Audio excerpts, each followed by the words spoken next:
前不久，我们在介绍巴西 Wellpass 航空公司空难时说到，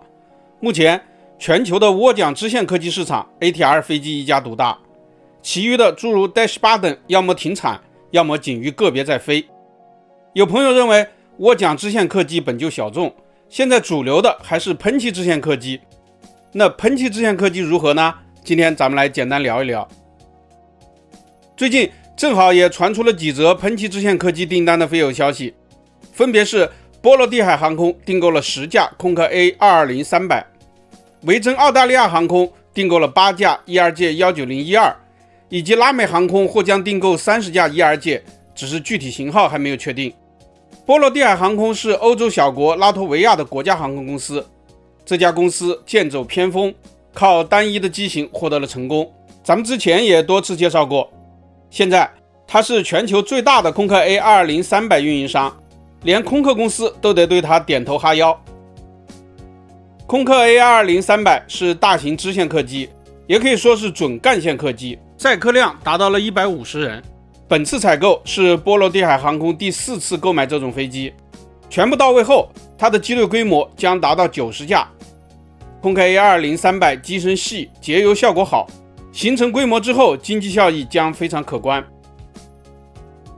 巴西航空公司的 ER界190是另一款机身细、节油效果好的支线客机，现在新型的叫做 ER界190-12。维珍澳大利亚航空是它的新客户，这款飞机最终将由维奥旗下的维奥支线公司使用。维奥支线此前是使用的福克100过于老旧，反复斟酌之后选定了 ER界190-12，令巴西人非常开心。在巴西人的努力下，ER界12系列现在包括 ER界190-12和195-12的销售终于有了起色。前不久，新加坡库航也说还要再引进几架。ER界190-12的典型载客114人，现在交付了约130架，交付数量在中国的 AR 界21700 140架之下。但如果将 ER 界195-12也统计在内，它仍然排在前面。如果将旧款算上，ER界依然是全球喷气支线市场的老大，总共交付了1700多架。全球第3款喷气支线客机是俄罗斯的超级100，已经交付了约220架，但由于受到制裁，无法获取零件，这款客机实际上停产了，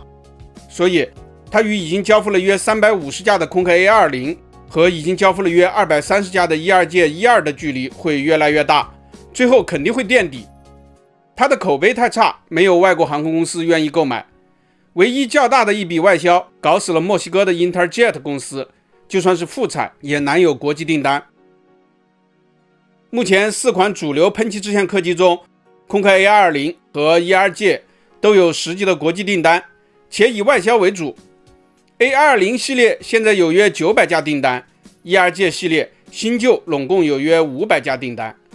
主要是美国支线市场看好旧款的 ER界175，还在拼命的购买，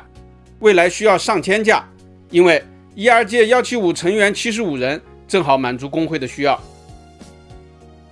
中国的 AR 界21700成员数70到90人，也正好符合美国工会的要求，只是目前还没有获得美国航空公司的订单，比较遗憾。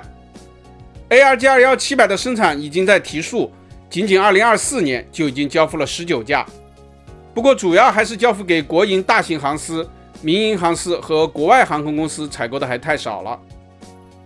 而且还有一个情况需要意识到，中国的支线客机市场容量毕竟有限， AR 界21700仅靠国内订单的话，数量恐怕很快也会饱和，还是需要在国际市场上大卖才能更好的发展。从目前订单趋势看，未来国际市场暂时还是以 ER 界和空客 A220 为主。空客 A220 会向上争夺波音737和空客 A320 的空间，在美国支持下，巴西人的 ER 界订单也还会延续几年，继续担当喷气支线的霸主。当然，也有一些人认为，就如同涡桨支线客机生产1800架其实也算不了什么一样， AR 界很快就能超过俄罗斯的超级100，相信超越空客 A220 和 ER 界也只是时间问题。本期咱们就聊到这里，下期见。